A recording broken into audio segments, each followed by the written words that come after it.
Good morning, this is Kurt Fowler, president of Fowler & Company, and I'm excited you've decided to join us today. We've got some exciting stuff to cover as we show you how you can dramatically improve the growth of your business. The fact of the matter is that there are companies out there that have outperformed their peers by huge margins. We've studied those companies, we've studied the people who've studied those companies, and we've condensed their secrets into this e-course.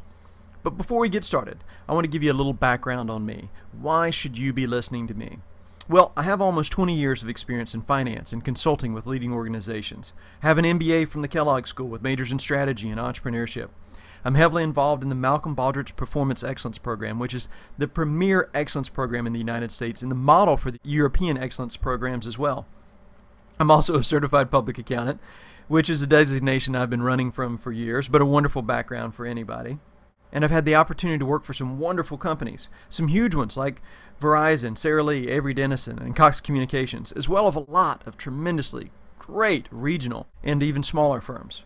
So now that you know a little bit about me, let's get to the real reason you're here today, to learn how to get results for your organization. Let's get started. If you had to put a three-word headline on this course, it would be that values drive results. But that's just a little too simplistic, because in fact, it's values plus disciplined action that drive results. Now, what kind of results are we talking about? Of course, higher profits and enthusiastic employees, engaged customers, as well as higher value creation, real execution, actually getting goals accomplished when you expect to get them accomplished. If you're leaders in your organization, the secrets we're teaching you in this course will give you time to breathe. For organization owners, it allows you to have profitable exits and successful successions.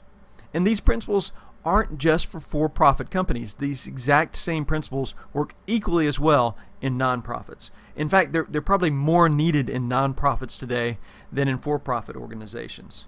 So trust me, the rewards are clearly worth the effort. And what you'll be amazed to find is that an organization that follows these principles is much, much easier to run than an organization run by traditional management strategies.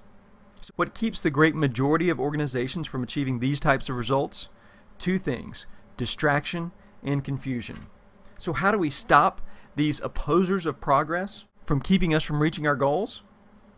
Well, there's two ways. First, create a vision for the future. And second, have the discipline to extinguish the fires that we spend so much of our time chasing once and for all.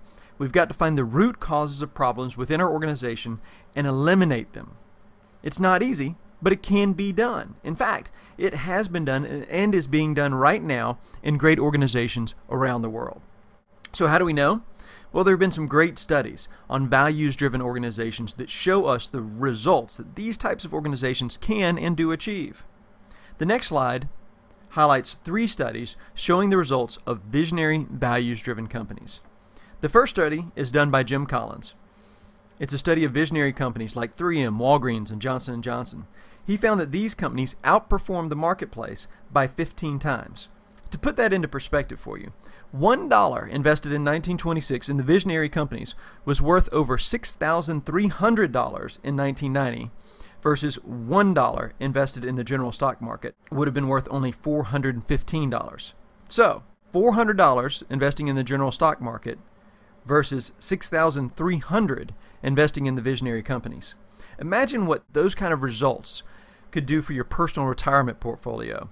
Imagine what having companies like those in your community would do for your town or your city. One of the most interesting things about this study is that the clearest differentiator between the visionary and the comparison companies that were studied was the existence of a core ideology, which consisted of core values and core purpose. So the main change agent that allowed 15 times greater value creation in these companies versus the marketplace was core values and core purpose. That's something you don't hear about in business much these days. But yet you'll see this happen again and again. These two things, core values and core purpose, show up over and over again in the studies we're going to look at today. The next study is the Firms of Endearment study. This is where they studied organizations like BMW, the Container Store, and Patagonia. They found that these organizations outperformed the marketplace by 8 times. The researchers in this study again found that the strongest competitive difference for these companies was their corporate culture. And this culture consists of vision, values, and the energy of the organization. So again, we see values as a core differentiator in creating 8 times performance. The next study is the Great Places to Work study. You've probably seen this on the cover of Fortune magazine. It comes out once a year, the 100 Greatest Places to Work in America. They found that the winners of this study, over the 15-year history of this award, have outperformed the marketplace by 3 times to 1. How?